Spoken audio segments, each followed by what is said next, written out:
Welcome to the Career Ready podcast. Learn about resumes, cover letters, LinkedIn, interviewing, and all the things you need to be career ready with the Career Services Center at the College of DuPage. I'm one of your hosts, Michelle Malik. Later in today's episode, I'm going to lead the conversation on how to give your elevator pitch in the summary section of your resume. And I'm another one of your hosts, Pierre Michaels, and I will end the episode with this week's question submitted to our listener mailbag at careerpodcast@cod.edu about needing different resumes for different applications. But first, you'll hear from our other host, Rebecca Harrington. Thanks. I'm going to start our episode today with some information about our resource of the day, VMock SMART Resume. VMock is a resume review software. Students upload their resumes and get feedback from an AI program within a minute. I wanted to talk about VMock because it is something we use to help students format their resumes for the applicant tracking system, or the ATS. We may have talked about dealing with the ATS before, but it's a good thing to bring up. So when we submit our resume to an online application, often it is being reviewed first by a computer. Recruiters and hiring managers will tell the ATS what to look for on resumes that are submitted for a job. They tell it what keywords and job experience to look for, and if the applicant does not have that information on their resume, then that resume never gets to a person to look at. I saw a statistic that up to 80% of resumes submitted never make it to a person. That's insane. It is. So unfortunately, a lot of times people may actually have the right information on their resume, but if it isn't formatted correctly, the system may not recognize it. Or sometimes people struggle with just how to effectively communicate the information that the employers want to see on their resume, and it doesn't make it through the ATS. A system like VMock does a few things. One, it reviews your resume like a computer. This way you can see what a computer sees to know if it's able to recognize your name, your jobs, your education, and of course, the details and the keywords that it's looking for. It will also take a look at the content of your resume and make sure you are really showing your skills in the best way. VMock uses a lot of similar skills to the NACE competencies that we've talked a lot about before, like communication, teamwork, and leadership, so that it can make sure your resume is showing off those universal skills. While it is a good idea to not just have one person, but several people read your resume to make sure it flows well and has the needed information, it's also a good idea to have a computer look at it so that you know for sure that it's going to make it past that applicant computer system and get to a person. If you are a student listening to this that goes to College of DuPage, you can get to VMock by visiting our website, cod.edu/career services, and completing the service request form asking for an e-review. If you are a college student at another college, you should check with your career services to see if they have VMock or a similar program. If you are an alumni or a community member or just a person listening that's not going to school, you can use VMock or other programs like it. You just unfortunately would have to pay for it. But you might find it worth it so that you know that your resume is going to get through the system and actually to a person. And then even when it gets to that person, that hopefully it'll have the information that they want. Thanks again, Rebecca, for talking about VMock. If you are a student at College of DuPage, definitely take advantage of it. We're going to transition into our main topic today, which is talking about your pitch, so your resume summary. So with a summary section on your resume, this is a quick introduction into who you are as a professional, and it's placed right after your contact information on your resume. The summary section can also be called profile, career focus, professional summary. From our last episode, we talked about how to verbally give your elevator pitch to employers and recruiters. So in addition to that, you can also put your elevator pitch in your resume with that summary. So within your summary, it should be 3 to 4 lines max, and you don't want to use any I statements. You can also think of your summary as an attention getter, so kind of like an attention getter of a paper. So really think about it as if this was the only thing an employer could see on your resume. What would you want it to say about you to catch their attention? So employers are looking at many resumes, and it really only takes about 7 seconds to make that first impression. So you want to make sure that it's a good one and it's a strong one too. So there are 3 different parts to the summary that we'll break down, and then we'll share an example. So the first part of that professional summary is introducing yourself. So really thinking about, who am I as a professional? So you can state that you're a professional with X years of experience in a certain field. So if it's 5 years, 30 years, make sure to mention that. You can also say that you're a student, or if you want to add your job title right now, you can add that in there too. The next part of that summary is talking about what unique skills and experiences you have that are going to make you stand out to an employer. And that last part is encompassing what your goals are and how do they connect back to an employer's goals. So it's really important for you to customize this summary in addition to customizing your resume, as we've talked about many times.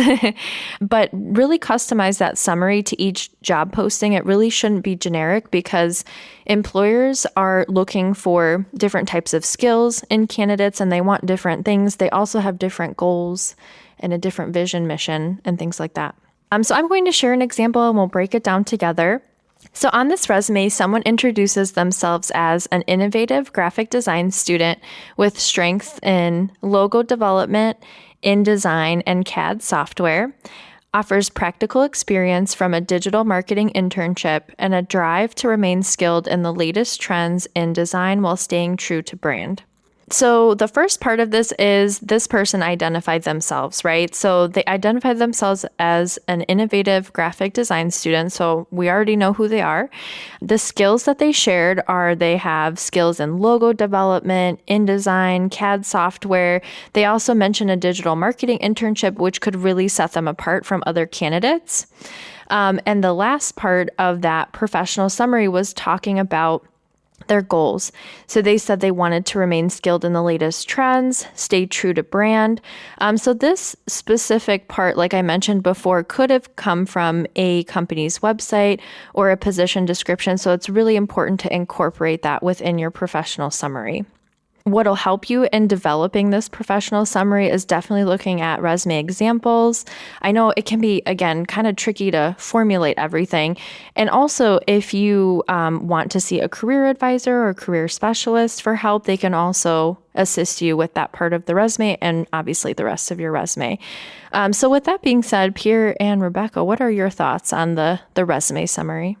Yes, so for me, this is the most important part of a resume. Right, and it's actually optional. It's not something that needs to be there, but something that I think we would all strongly encourage someone to have because it does set the tone. Mm-hmm. And it is what employers are looking for. So going back a handful of years ago, objective used to be a very common thing needed for the top of the resume. And that's an outdated practice. So if anyone ever says you need an objective, disregard that advice. Not need it, because the objective is this is what I'm looking for. This is what I want. But as you said, this is the attention getter. Mm-hmm. This is what's motivating them to look at rest of the resume. So to be able to identify your pitch, to get it down here on paper, presenting it in 3 to 4 lines, being able to motivate that reader, that employer to see these core things that are then reinforced throughout rest of the resume, it helps that 7-second review turn into a full document review. And you can see the parallels, the way that you've laid it out with the elevator pitch. Mm-hmm. It's that, here's who I am as a professional, and here's some highlights of my skills and my background and, my motivation or how I connect with you and your goals. I love that. And I think that we don't always have the opportunity, right, to meet the employer in person to be able to give that elevator pitch. So it's, I think, a good idea to think of this as a way of being able to give that pitch. And then thinking about it in terms of if I was at a job fair and I talked to a recruiter and I gave them my pitch, the hope would be they'd want to continue the conversation and learn more. It's the same thing with your resume. The hope is that they read this and then instead of moving on to the next resume, they're intrigued enough that they want to give a bit more time to the rest of the resume and then hopefully invite you in to have that conversation, right? To have that interview. So I think it is worth spending a little bit of extra time. And then you mentioned something really important, which is to customize it for each employer. And I would say this section, even almost of all the sections of the resume, is probably one of the most customizable parts. It doesn't mean we shouldn't look at bullet points and, all the different other areas, but this one especially, it may not mean that you have to completely change it, but looking at the job posting, they might use a different word. Maybe for them, they don't use InDesign in this example, right? Maybe they use a different design software. So then instead of saying InDesign, you might say, graphic design software or something like that, where it's just kind of helping them understand that that kind of software instead of this specific one. So that's just a little example, but the idea is, try to, again, for that ATS that we talk about, and try to match up the vocabulary, but also with those goals, right? That might be different depending on the company as well. Yeah, I really liked how you said to use specific language catered to the industry. I thought of an example because I did a presentation with massage therapy, and we were talking about the different ways that they describe clients, right? So you can have clients or customers or patients, or is it a spa, versus I don't know. A clinic. Yeah, there you go. A spa versus a clinic. So it's really important to customize that language. That's a really great example. Yeah, I hadn't thought about that. That's good. Yeah. So yeah, I think this is an important part, and it's definitely customizable. Thank you for your thoughts, everybody. Well, Michelle, thank you for going through that. And a lot of what you just talked about does address our listener question, and I'm going to expand on it. So this week, our listener question is, do I need a different resume for each application? So from our last conversation and previous conversations, hopefully you realize the answer is yes, right? Our resume always needs to be different, but we always bring it back up because we know people don't like that answer. People like to make their resume and be done. Right. So let's just talk about why it's so important. You've heard a little bit about that as we've been talking about today. And then I'm going to share some tips on how to maybe help you be a little bit more efficient in customizing your resume each time. So we heard earlier about the ATS, the applicant tracking software, applicant tracking systems that employers are using. This is part of that first round of evaluation. So how does our resume align with what they're looking for? But then there's also that 7-second review. How much time is an employer actually looking at the resume? If our content isn't personalized, the ATS isn't going to advance us to a person's eye. If that person's eye isn't seeing what they need to see for that specific position, they're moving forward. Right? So that's why we need to be doing it. Because if we're not, we're getting lost in the shuffle. So how can we approach this process and not spend all our time always writing resumes? I like to break the resume down into 3 different categories. Our first category is going to be what I refer to as a bank resume, or maybe this is a vault. It just has all our content. This is a reference document for ourselves. We can think of different ways to present ideas, and we just keep applying it to this resume.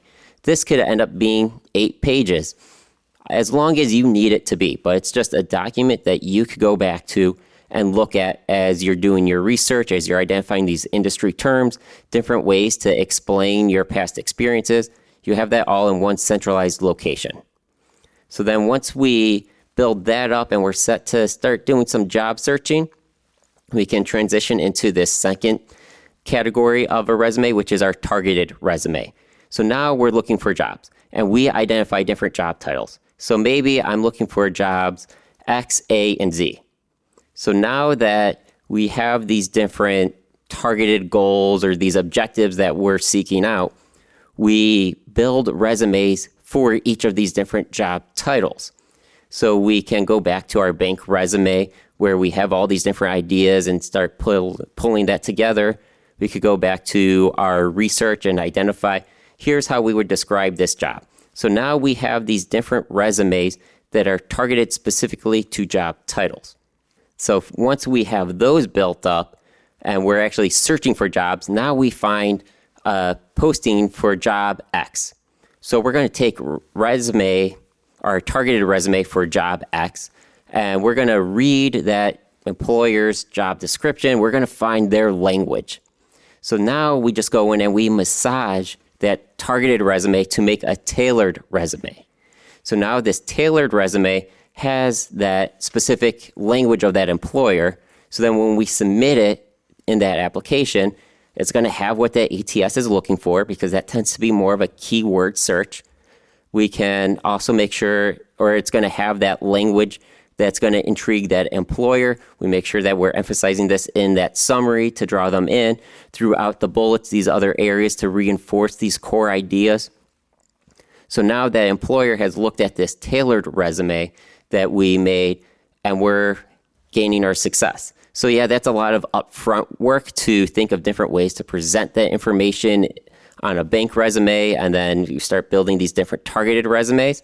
But once we have these targeted resumes, any job title that we find that is alignment to those targeted, we just quickly tailor these last resumes that will get recognized as we move forward. Any other personalization tips that you guys have? I know the one thing I'll say is, I always say if it's a job that you're like, well, I don't know, this could be interesting, but I'm not really sure, then okay, take 10 minutes and just do your best to, clean it up and focus on what you want. But if it's a job that you really want, like this is like exactly what I want to do. It's in the right location. It's, all of the things. Well, then let's spend a half hour on it and, make it work. Switch the bullet points around so that they're in the order that will make the best impact for this job. Or maybe, go to your bank resume. I love that idea. And kind of like, because sometimes it's like, oh, you know what? Like 3 weeks ago, I did a resume for a similar job and I really like the ones I wrote for that. So I'm going to pull those over, but spend the time if it's a job that you're really interested in. Yeah, because so many times people will come in and say, I'm applying to 100 jobs a day and I'm not getting any results. Well, that's the issue. So that personalization will lead to results. So I hope you found this helpful. And if you have questions that you want us to answer in the future, submit that to careerpodcast@cod.edu or on social media at COD Career Center. And you may hear that answer in a future episode. Thanks to all of our listeners today for tuning in. We hope that now you're ready to create a resume summary that's going to help you stand out to an employer and also allow you to pitch who you are as a professional. Tune in next time as we focus on diversity, equity, and inclusion in the job search.